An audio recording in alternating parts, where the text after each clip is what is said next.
बयनिसिमबो गोजोननाय जासिहरनाय थाबाय दिनै आङो दंफैयो 17 ट्रिएनियेल काउन्सिल कनफारेन्सआवहाय बियो जादों जाहैबाय चिरां जिल्ला बेबायदिनो खुंख्राजरा बिसिडिसिनि सिङाव थानाय राङिजरा गामियाव दा आङो नोंथांमोननोहाय देखायलांगासिनो दं जे दिनैनि बे प्रग्रामा माबायदि जालांदों गासैखौबो आङो हानायखिनिखौ नोंथांमोननो भिडिअनि गेजेरजों देखायगासिनो दं जायफ्रा भिडिअखौ नायनो इन्टारेस्टेड मोनो नोंथांमोना भिडिअखौ जोबजासिम नायलांनो हागोन अब्लानो गासैखौबो नुलांजोबो दायो आंजों लोगोसे दं बिएलसिनि सेन्ट्रेलनि आफादगिरि सार दङ आं बिनिफ्राय फंनैसो मिथिना लानि जेनेबा बे 17 ट्रिएनियेल काउन्सिल कनफारेन्सखौ माबायदियै खुंफुंजानाय जाखो बेखौहाय एसे मिथिहरनो थाखायहाय सारनिसिम खावलायनाय थाबाय गिबियावनो आं नोंथांमोनखौ बरायग्रोनानै लानाय जाबाय जोंनि सेन्ट्रेल इउथ कमिटिनि बिएलसि आफादगिरि जानानै आरो इसोरा बाख्नाय जाथों जोंनि बिएलसिआव बड' इभान्जेलिकेल लुथेरान चार्चआव बे मोनसे गेदेर जोंनि थाखाय रंजानाय सान जोंनो काउन्सिला बड' इभान्जेलिकेल लुथेरान चार्च काउन्सिला बोसोरथामाव खनसे मोनसे कम्बाइन जयै मोनसे बे जुथुम्मा ट्राइनेल कनफारेन्सखौहाय लानाय जायो दा देग्लायहाय जोंनि बे 17 मोनसे काउन्सिल जुथुम्मा बेयावहाय जोंनो गुबुन गुबुन माने डिस्ट्रिक्टनिफ्राय दंफैयो वेस्ट बेंगलनिफ्राय दङ ओरै उदालगुरि बाक्सा आरो सनितपुर गहपुर बे गासिबो जिल्लाफोरजों जों ज' जालायनानै नैबे हाबाफारिखौ ट्राइनेल कनफारेन्सखौ जोङो लानाय जायो बोसोरथामाव खनसे बियो 17 जाबाय दा बेवहाय देग्लायहाय मोनसे जोङो सरजाबफानाय जादों बेनो जाहैबाय मोनसे इउनाइटेड इभान्जेलिकेल लुथेरान चार्च इन इन्डियाजों जोंनि देग्लायसो जोङो मोनसे बे मेम्बारशिपखौ जोङो मोननाय जाबाय देग्लायहाय दा बेखौ लोब्बा लाखिनानै जोंनि बे गेदेर रंजामा हाबाफारिखौ लानाय जादों दा रोजा रोजा सुबुंफ्रा जोंनि मेम्बारफ्रा फैनानै बेवहाय गेदेर इसोरनि बोरखौ लानो आरो रंजानो थाखाय जोङो फैदों जोङो इसोरखौबो हामबाय होनदों आरो बे समावहाय ओमफ्राय ओरैनो बे प्रग्रामा सानबेसेनि हाबाफारि लानानै जानाय जादों जोङो बे प्रग्रामखौहाय 12 थारिखनिफ्राय दिनै 14 थारिखसिम जों बे साननैनि हाबाफारिखौ जोङो लानाय जादों आलासि हिसाबै जोंना दंफैयो मेन इउनाइटेड इभान्जेलिकेल लुथेरान चार्चनि जेनेरेल सेक्रेटारि बिथां जुसुवा सारानो दंफैयो आरो दिल्लीनि गोबां बेबायदिनो गोजौ बिबानाव थानाय धोरोमगुरुफोरना IS इन्सटिटिउटआव मावग्रा बेयावबो मावो आरो बिसोरो बेबायदि IS खौ लोब्बा लाखिनानै बिथांमोना मिनिस्ट्रिखौ मावो आरो दा बिथांमोनाबो जोंजों लोगोसे दंफैयो आरो बेजों लोगोसे जोङो जोबोद रंजानो गोनां जोंनि मानगोनां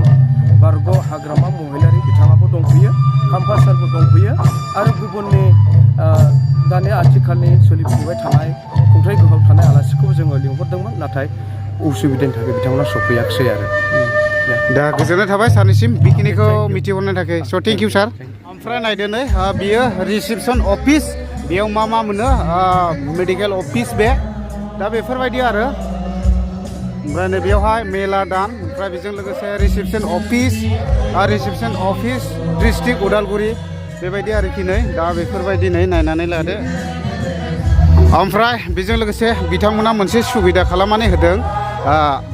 मा होनदों नै आनन्दा हटेल माने जायफ्रा लायस'नानै फैयो बिसोरो माने बेयावहाय बायनानै जानो हागोन आरो दा बेबायदि आरोखि बायनानै जानायनि थाखायहाय हटेल बानायनानै होनाय जादों नै दा बेबायदिनो गोजान जायगानिफ्राय फैनानै बेयावहाय बायनानैबो जाफैनो हागोन आरो नै दा गोबाङानो जादों नै दा लोगोफोर आङो सिङाव हाबलांगासिनो दङ नोंथांमोना नायलांफाबाय थानो हागोन माबायदि जालाङो दिनैनि प्रग्रामा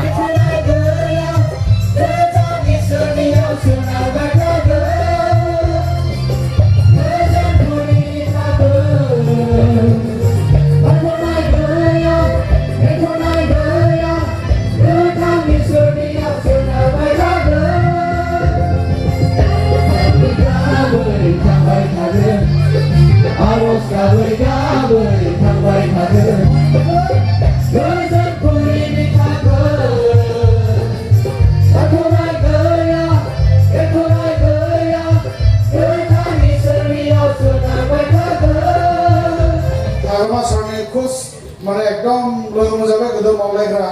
दहाय बे बावबा हाब एसेयावनो MLA मोननाय मोनलाय आंबो दा बिथाङा जगे नांजायो मा मावखौ खिन्थाबावनांगौ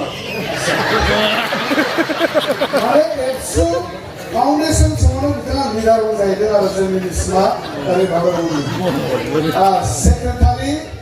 जोंनि अर्गानाइजेसननि सेक्रेटारि बिथाङा ओमफ्राय बे एसाव बसुमतारी दहायनो नुबाय खिन्थु चिरां उदालगुरि डिस्ट्रिक्टनि चेयारमेन बिथाङा एरिया फास्टरबो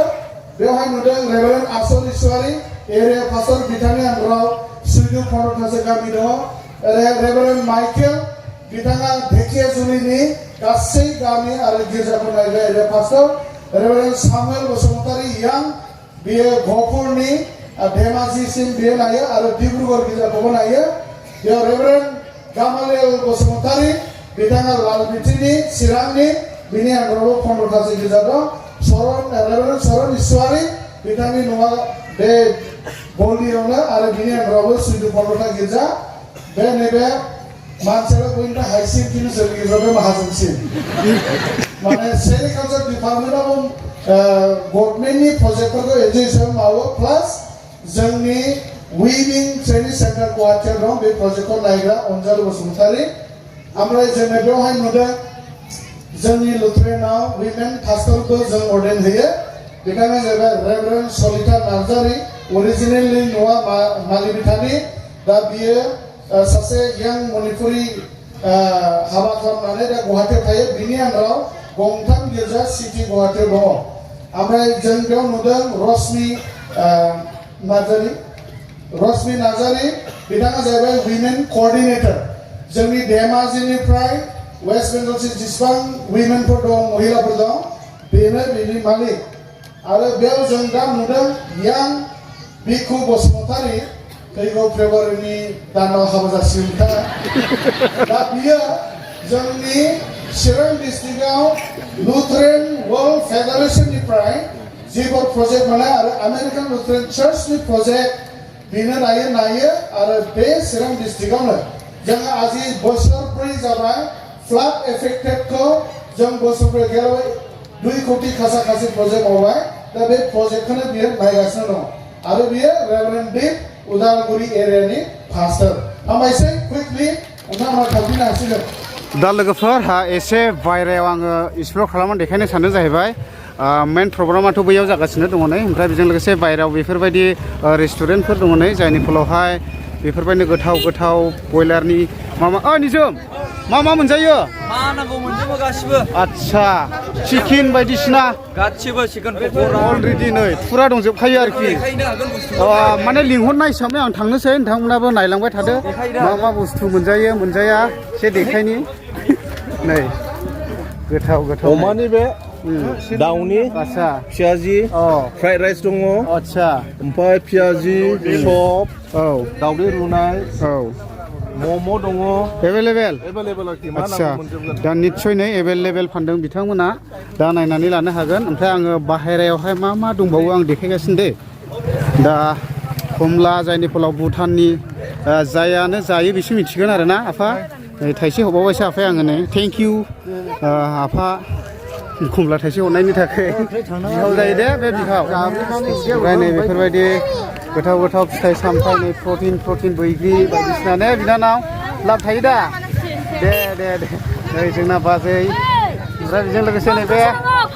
निउ इउटुबार जागासिनो दङ खाख्लुबदोंसो खेबसे हिनजाव गोदानसो जानो गोसो दंबावो नामा सिलाय जागोन आच्छा दे दा बेबायदि आरोखि ओमफ्राय आं देखायबावनोसै नै ओरैहायबो मोजां फिथाइ सामथाइ आरोना नै बयबो फानदों ओमफ्राय ओरैहाय दंजोबो आरो मा नांगौ गाननाय जोमनायनि थाखायबो दङ ओमफ्राय बेजों लोगोसे बैयावहाय 12 बाजा नारें खमला फानदों नारें खमलायानो नांलाखै फंबाय आच्छा नै बेयावहाय ओरैबायदि गोथां बुस्थु आरोना नै फुरानो